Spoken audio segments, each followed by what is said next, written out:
Штиль 180. Плохо заводится. Нажимаешь на газ, он глохнет. Этот штиль был у меня месяца 2 с небольшим назад в ремонте. Обслуживал я его. И вот он снова пришел. Но правда работает и много. Работают профессионалы. Пилят дрова, что ли, они там. Ну, работают, короче, ребят. Посмотрим, что он у нас как. Сейчас бензин там есть.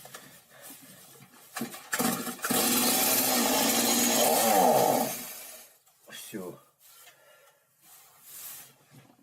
Только переводишь с подсоса, сразу глохнет. Ну, еще раз попробуй.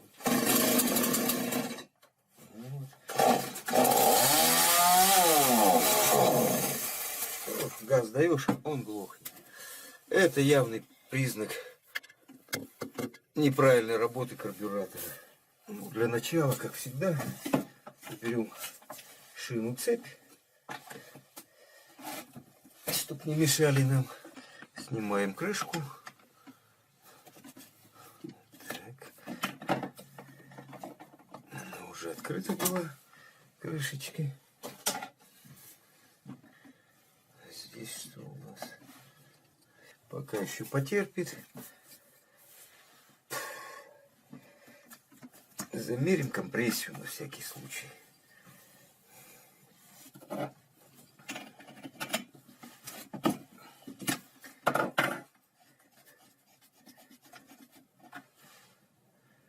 Свеча двухэлектродная. Судя по нагару, вроде как наоборот, излишек. Может быть, чего? Излишек топлива, судя по нагару. Может быть, чего? Какого-нибудь бензина неправильного плеснули. Ну, а немного водички брызнем. А то не хватает топлива, чтобы поршневой лишнего не задирать. Обычно все время так делаю. Это дело привычки. Поршневая двухтактного двигателя, она имеет свои особенности при измерении компрессии. Все зависит от того усилия, с каким мы дергаем. Очень много факторов влияет. Но тем не менее, каждый мастер приспосабливается в определении компрессии. И у него уже своя шкала. Да и сам, может быть, манометр показывать неточные значения. Вот. Но тем не менее, каждый мастер уже приспосабливается и может определить, рабочая компрессия или нерабочая, низкая или хорошая. Но все, еще раз повторяю, относительно. Переведем зажигание в положение выключено, чтобы не давать напряжение на катушку зажигания, чтобы случайно ее не пробило.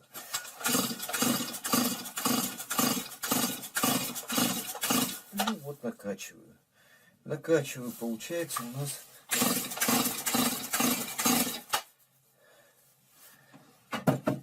7 килограммов на сантиметр квадратный. Ну, грубо говоря, 7 атмосфер. Это вполне рабочая компрессия. Значит, дело в карбюраторе, скорее всего. Это пила выпуска уже после 2014 года. Здесь уже немного по-другому. Воздухозаборник сделан, исправлен недостаток бывших поршневых. Вот здесь вот под верхним ребром проложены перемычки, 3 штуки. И уже ребра как бы не отваливаются так. Вот еще внизу перемычки между 2-м и 3-м. Но только здесь, вот в этом месте. А здесь еще и вот здесь, вот под 1-м перемычкой. И уже не обламываются ребра. охлаждения. Это хорошо.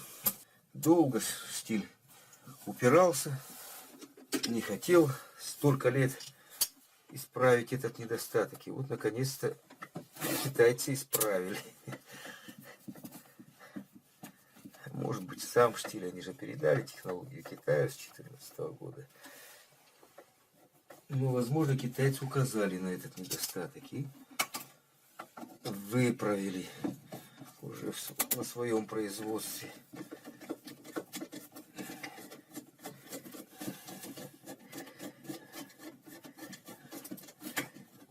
Снимаем воздухозаборник.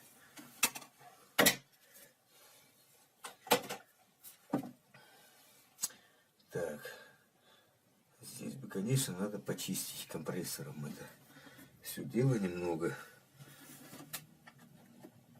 Так, закроем. Смотрим.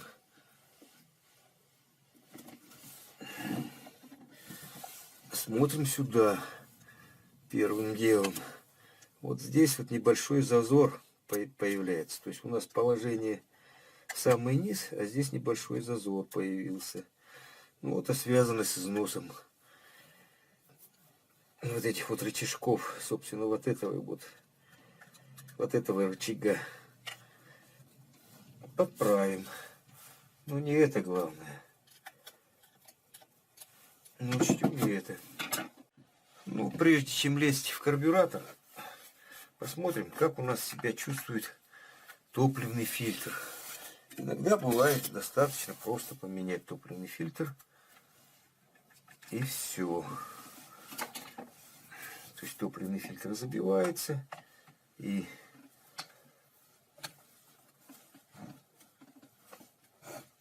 бензонасос не прокачивает. Вот так вот его снимем здесь. Так.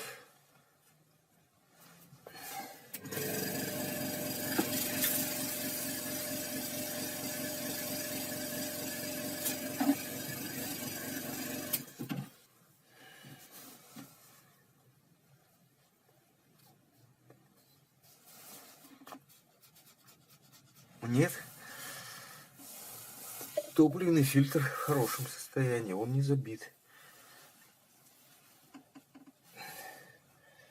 Ну, как мы знаем, на штиле 180 никаких регулировок карбюратора нет. Качество смеси невозможно изменить. Настройки жесткие. Можем только сделать одну. Вот этим вот винтом. Вот он винт, отсюда обычно, вот отсюда вот обычно. Отсюда, значит, мы отверточку можем вставить и покрутить вот этот винт. Этот винт, это винт холостого хода. Все, больше никаких регулировок нет. И ничего мы здесь делать не можем. Поэтому можно сделать что? Ну, можно только промыть его. Возможно, это поможет. Снимем вот этот рычаг. Для этого отожмем курок. Прижмем здесь пальцем и выдергиваем тягу. Теперь второй рычажок. Вот этот надо вытащить. Ну, люди по-разному его вытаскивают. Кто как. Значит, вот так вот. Можно и так. Все равно нам. Теперь вот этот вот рычажок подковырим снизу аккуратно. Вот так вот. Аккуратно, потому что можно обломить вот это вот крепление. Это особенность штилей и тонкое место. Обломишь — беда. Придется менять корпус. А это очень затратно. Пережмем. Можно двумя путями. Первый путь сейчас взять и слить весь бензин. А затем снять патрубок. Ну, я вот обычно делаю это так.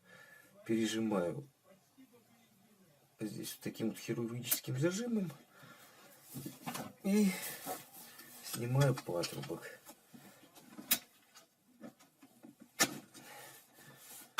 Все. бензин не бежит, не давит его, снимаю карбюратор. До карбюратора добрались. Можно пилу пока в сторону ставить. Карбюратор сейчас помоем бензином и будем работать дальше. Помыли карбюратор в бензине, теперь с ним можно работать дальше. Первое, что мы должны сделать, это посмотреть люфты. Ну, здесь вот есть небольшой люфт, это со стороны заслонки подсоса. Но он незначительный. Часто теряется вот эта вот стопорная шайба. Но здесь она на месте. Вот это надо обращать на это внимание. Дальше что? Со стороны заслонки рабочей люфтов нет совсем. Все хорошо. Будем разбирать дальше. Разборка несложная. Здесь вскроем бензонасос. Прикрутим сильно. Возьмем минусовую отвертку. У нее рычаг побольше.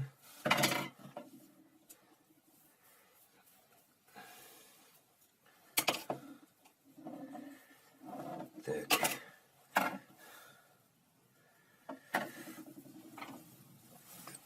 Засорение есть вот здесь вот на сеточке, но совсем незначительное. Хотя это ни о чем не говорит. Ссору может быть мало. Иногда бывает, что вот прямо как клеем все равно заклеена эта сеточка. Бывает и такое. Видимо, некачественный бензин залили и все. Но в данном случае вроде пока все нормально. Теперь вот эти 4 винта открутим. Это будет у нас здесь мембрана топливного клапана.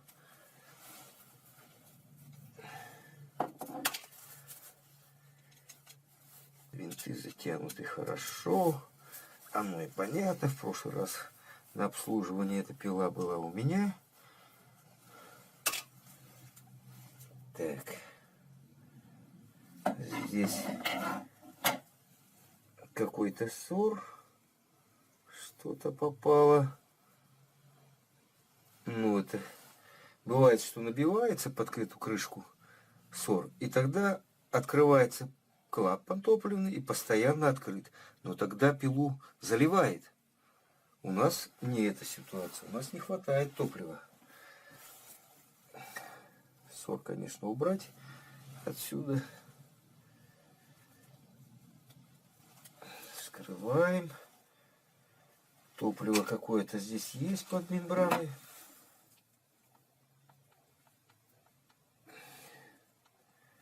Смотрим мембрану. Мембрана очень жесткая. Может быть, она не срабатывает. Прямо, вон, посмотрите, она сдеформирована вся, вон, и так далее. То есть мембраны надо менять. Продаются ремкомплекты. Сейчас я покажу, какие. В продаже есть ремкомплекты для карбюратора штиля 180. Видите, вот такой вот. Стоит он недорого. Порядка 250 рублей. Это не оригинал, а Китай по заказу России. Сюда входит вот основные мембранка, значит, на топливный насос.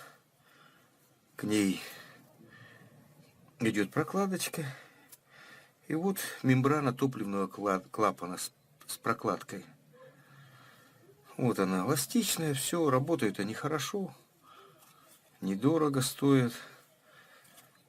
Поэтому заменим в последующем при сборке. Так, теперь нам нужно посмотреть, что у нас топливный клапан. Вроде все, без заеданий. Да, собственно, бензин тут был в камере. Но все равно снимем его.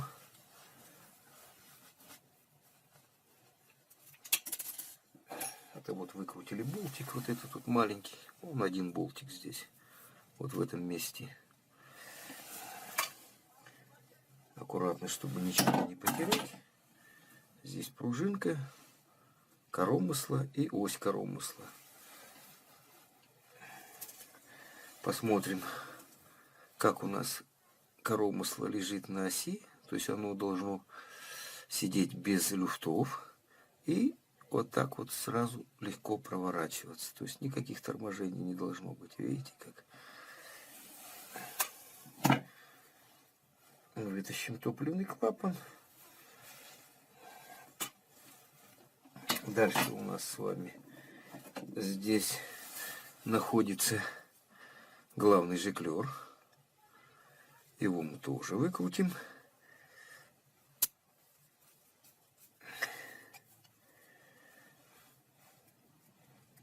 И сразу же пробьем его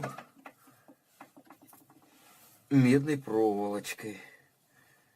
Бывает, что он забивается. Причем забивается практически наглухо. Поэтому перед промывкой его нужно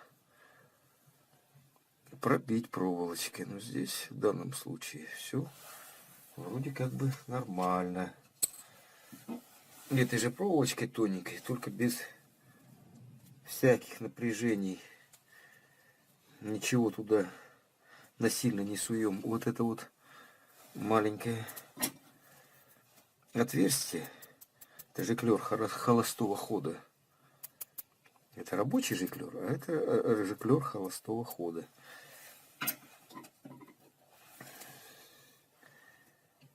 Пробьем его тоже.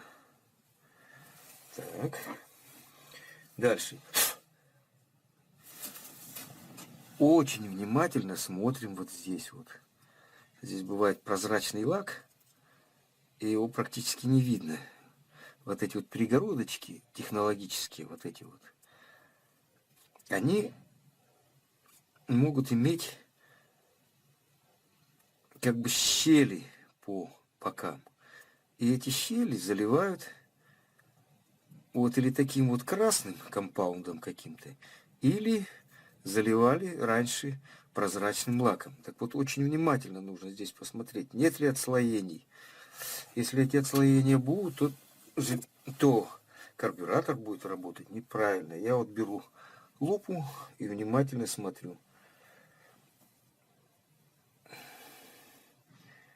В данном случае я не вижу никаких дефектов. Вот если отслоения будут лака или этого компаунда, то пила будет себя вести вот точно так же. Но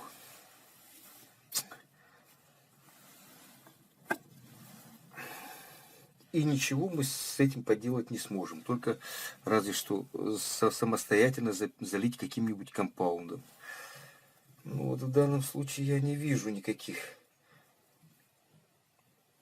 значит, причин для того, чтобы пила вела себя так, кроме как вот мембранки. Но тем не менее, это мы так дело не оставим.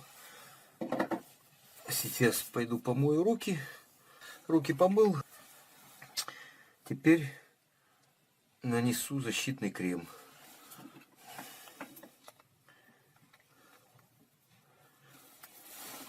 Это важно,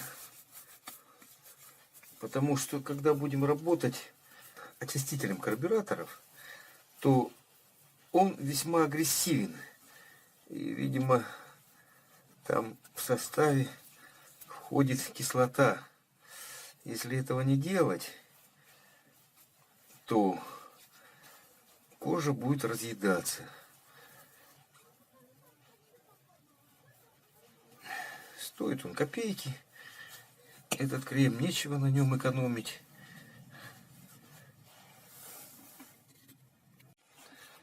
Крем впитался, можно работать дальше. Для лучшей промывки выкрутим винт регулировки холостого хода. А он один здесь. Резьба правая, поэтому в правую сторону крутим его, выкручиваем.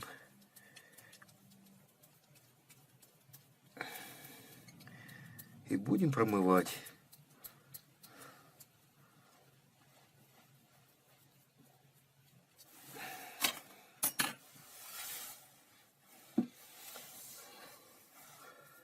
Вот у меня такой очиститель карбюраторов.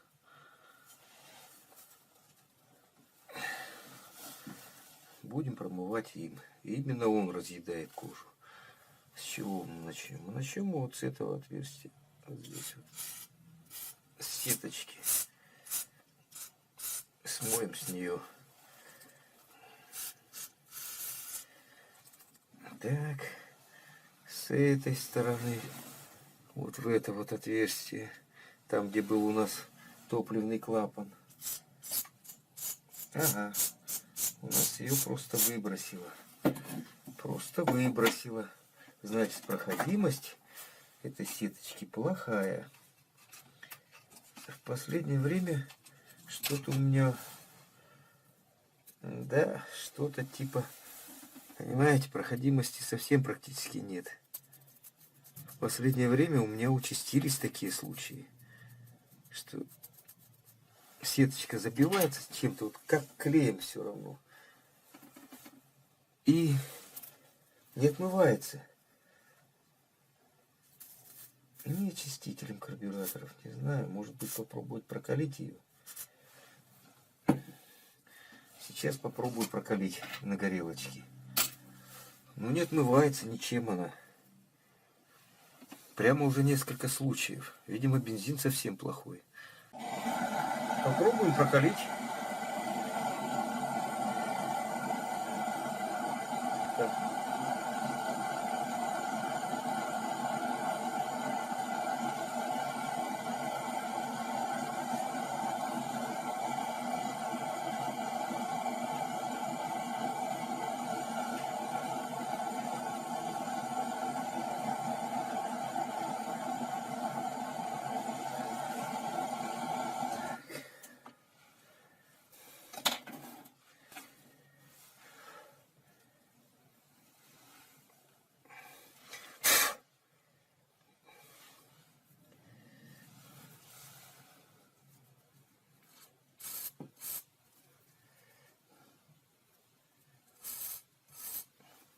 Да, стала промываться после прокалки сеточки этой.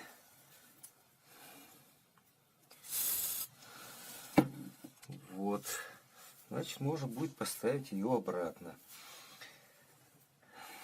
Ну, теперь дальше пойдем промоем еще раз в это же отверстие. Потому что там бывает, что собирается что-то типа геля. Прям кусок какого-то геля. И гуляет туда-сюда под сеточкой. Бывают остатки этого геля. Промоем жиклер холостого хода. Промоем главное отверстие главного жиклера.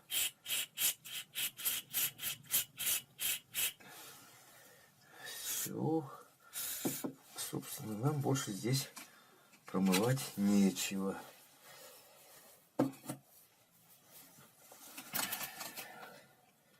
Сам жиклер еще помоем. Мы его и поковыряли, но тем не менее еще и промоем. Хотя после такого клея вряд ли там что поможет нам промывка, который ничем, этот клей ничем не берется, не растворяется. Может ацетоном, но ацетон нельзя применять в карбюраторах. То есть категорически. Иначе он разъест мембранки нам какие-то там, может вот этот компаунд, на который я вам указывал, разъесть. То есть нельзя применять ацетон. Берем трубочку и проверим работу клапана форсунки. Клапан форсунка, вот она вот здесь вот находится. Как бы получше вам ее показать, вот она. Выпирает бронзовая втулочка такая. Там находится клапан в ней. Проверим ее работу. Работу этого клапана.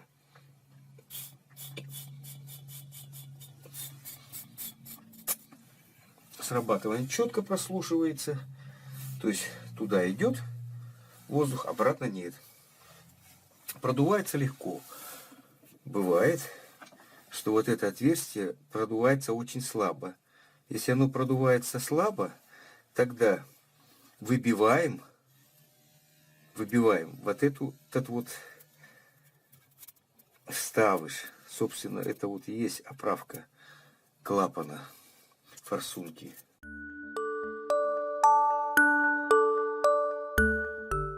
Тогда выбиваем и чистим там каналы. Бывает такое. Это несложно. Ложим на деревянный брусок наш карбюратор и чем-нибудь подходящим. Я обычно беру биту подходящего размера с тупой гранью нижней. И аккуратно молоточком вот так вот под углом выбиваю. Но в данном случае этого не надо. Проходимость хорошая. Значит что? Остается нам наш карбюратор собрать. Начнем потихоньку. Устанавливаем жиклер главный, рабочий, еще его называют. Так. Пружинку. Вот она ставится. Вот это вот гнездо специально сделанное для этой пружинки. Ставим топливный клапан. Дальше мы проверим работу еще этого топливного клапана. Вот сюда вот. Вот он на место. И коромысла.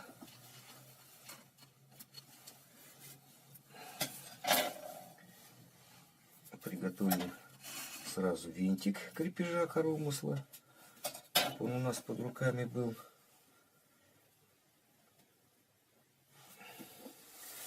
Берем коромысло, поддеваем вилочку на клапан.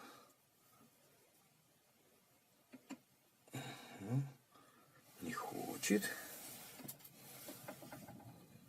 Падает.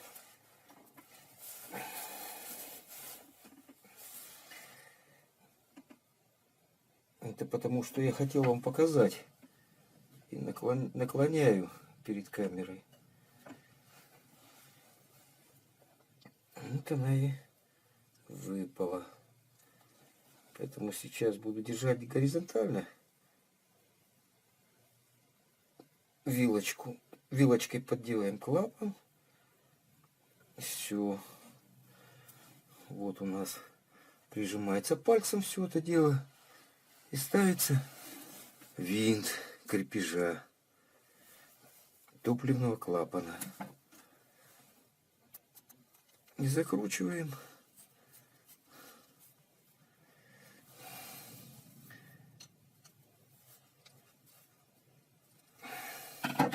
Все. Поставим сеточку на место.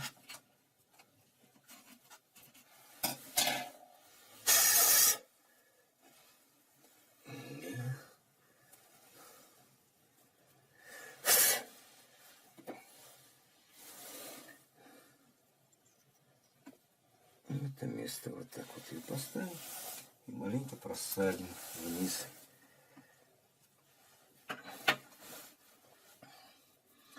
Здесь вот есть отверстие. Вот оно сюда. И вот отсюда оно соединяется сюда. Так вот эта вот сеточка должна стать ниже бортик этой сеточки. То есть не перекрывать отверстие это, а встать ниже. Поэтому просадим немного вниз. Вот так вот. Просадили. Теперь берем наш ремкомплект. Из него берем мембранку топливного насоса. Вот так вот ставим ее. Вот. Здесь вот у нас клапана перекрывают отверстие. Ставим сверху прокладку. Так. По-другому ее не положишь. У нее специальная геометрия такая, чтобы не перепутать.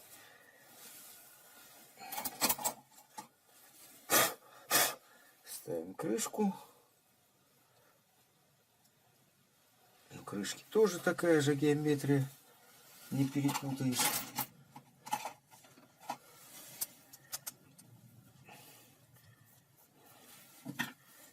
Перепутать можно только местами мембрану и прокладку. Притягиваем. И вот теперь мы проверим работу топливного клапана. Сюда оденем резиночку, трубку и дуем туда. Здесь нажимаем на коромысло.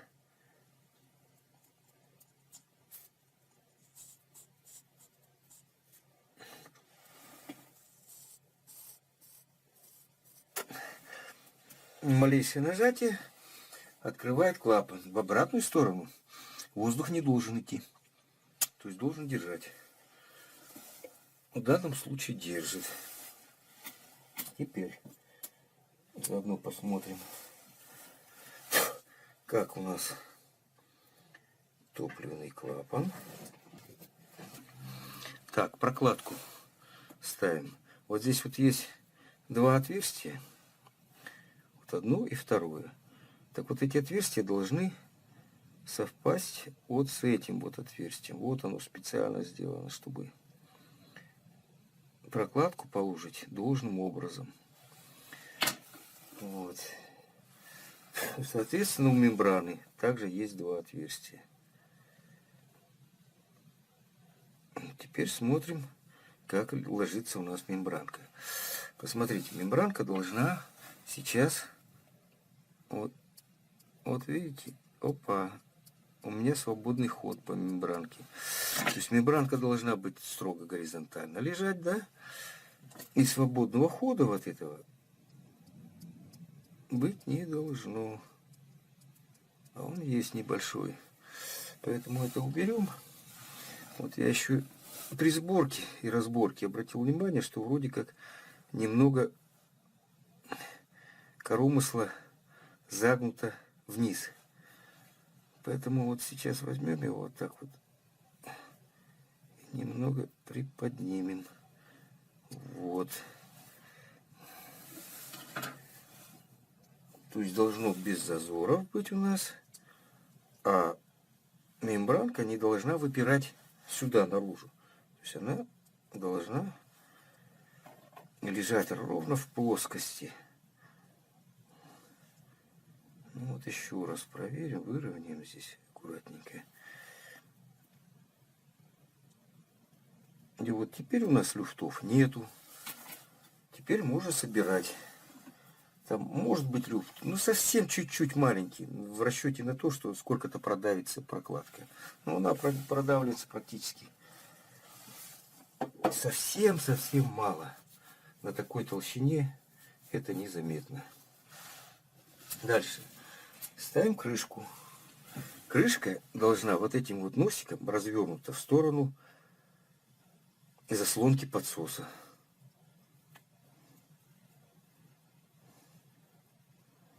Ставим.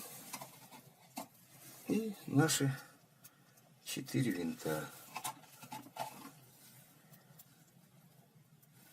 По местам.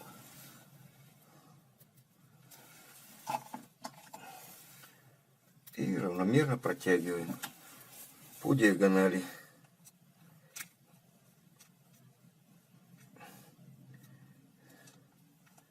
Диагональным способом. То есть вот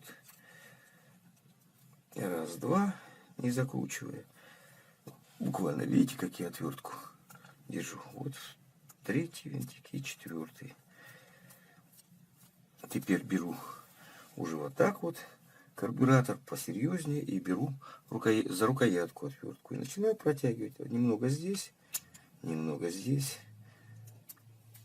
Здесь, здесь. Опять пошли. Побольше подтягиваем. Главное равномерно прижать крышку. Ну и теперь уже прям всерьез протягиваем.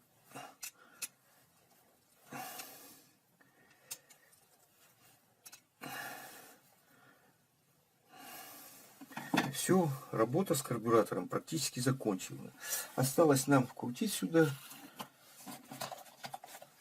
винт регулировочный, у которого левая резьба. Начальная установка у него 2,5 оборота. Крутим против часовой стрелки до упора, без фанатизма. Это бывает так тянут, что и резьбу портят, и на других пилах обламывают винты. Эти без фанатизма. До упора. И выкручиваем на 2,5 оборота. Или это 5 раз по полоборота. Это будет начальная установка регулировочная. Вот выкручиваю по часовой стрелке. Раз, два, три, 4, 5. Все это есть 2,5 оборота. Можно ставить карбюратор на пилу. Так, работу с карбюратором закончили. Надо установить его обратно. Здесь немного почистил пространство вот это вот, так скажем, подкапотное. Вот, раз уж мы залезли сюда. Далее надо вот воздухозаборник почистить. Обратить внимание вот на эту вот деталь. Здесь у нас сеточка воздухозаборника. Это для того, чтобы не попали сюда крупные частицы чего-нибудь, опилок или чего-то другого. А далее через поршневую. Поэтому стоит вот такая вот сеточка. Без этой сеточки нежелательно работать. Здесь подковырнем ее. Сильно. Так, что-то у нас тут вот так вот подковырнули. И здесь есть вот такое отверстие, которое тоже нужно почистить. Это через это отверстие у нас сообщается мембрана топливного клапана. Вот так вот. То есть оно должно быть чистым.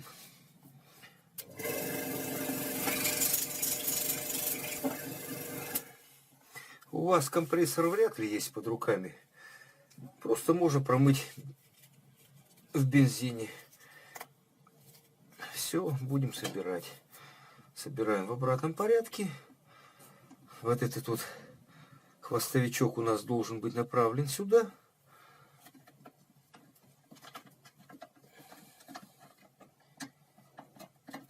Вот так вот. Поставили его. Теперь заправим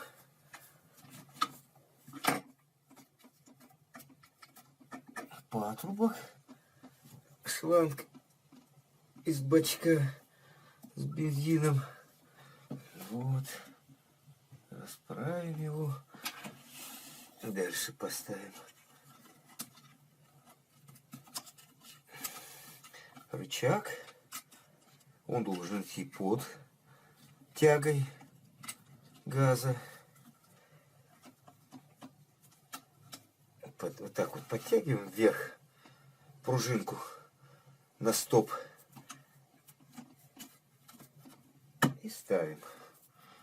Все на месте. Провод сюда заправлен в свой паз. Дальше вот эту вот тягу установим. Тягу заслонки подсоса. Так. Здесь вот есть небольшое отверстие. Вот, посмотрите, оно туда идет. Вот сюда вот. В отверстие эта тяга. Дальше отжимаем сюда. Вот. И все, она у нас на месте. Вот, все. Встала на место. Все. И вот помните, я вам говорил о том, что здесь зазор остается. Его не должно быть. То есть теперь мы будем выправлять. Чтобы его выправить, ну, вернем все обратно. То есть снимем эту тягу. И вот в этом направлении сделаем дополнительный изгиб. Я обычно это делаю в тесах. Может, любым другим способом. То есть нам нужно тягу немного согнуть. Вот я увеличил изгиб тяги. Ставлю ее обратно. Вот так вот.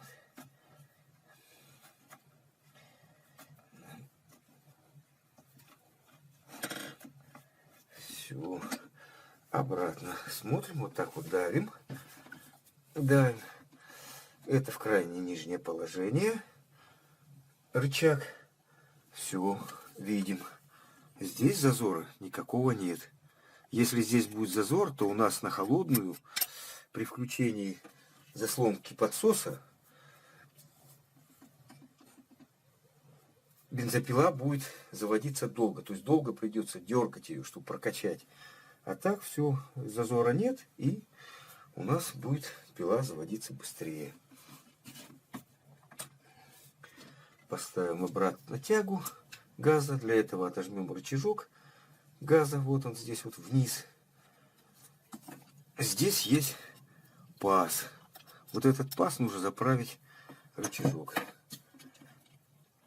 То есть до конца вниз. Заправляем. Так. И нажимаем на курок. Все. Тяга сама встала на свое место. Все.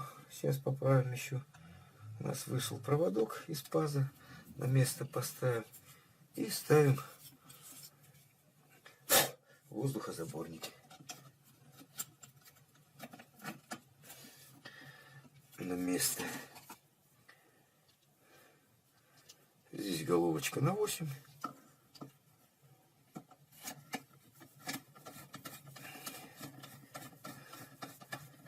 Правую гаечку. Но не притягиваем.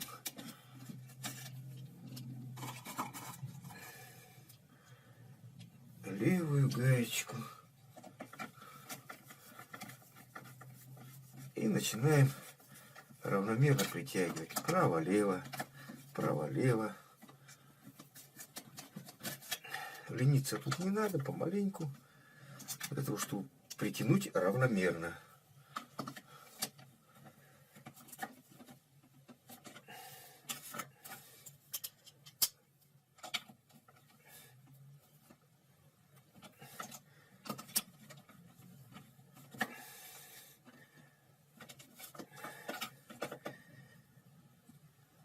Вот так вот.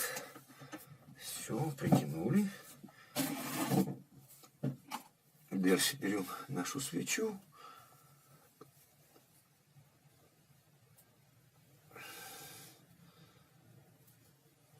Можно почистить ее немного.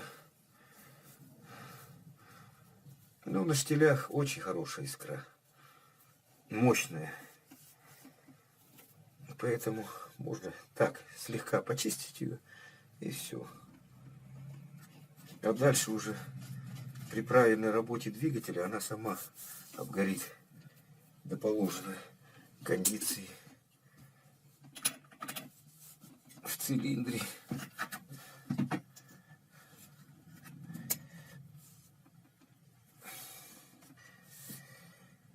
Все, пробуем заводить.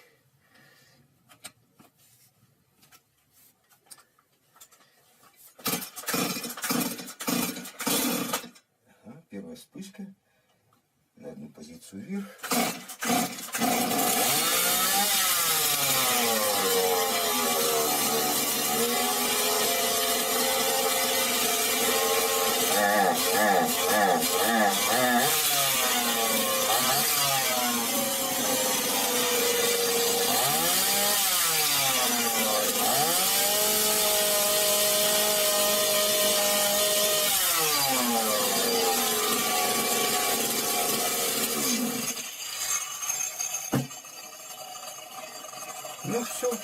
пила вышла на рабочий режим и работает как положено. Все, мы не зря потрудились. Пила работает должным образом. Теперь все собираем до комплекта, прогреваем ее, и, возможно, придется немного нам отрегулировать после прогрева пилы, отрегулировать вот через это отверстие обороты холостого хода. Прогрел бензопилу, немного ей попилил, и пришлось немного убавить обороты холостого хода. То есть закрутить вот этот винт на четверть оборота. В данном случае, поскольку там резьба левая, то мне пришлось сделать четверть оборота против часовой стрелки. Вот так вот. Все. Пила готова к работе.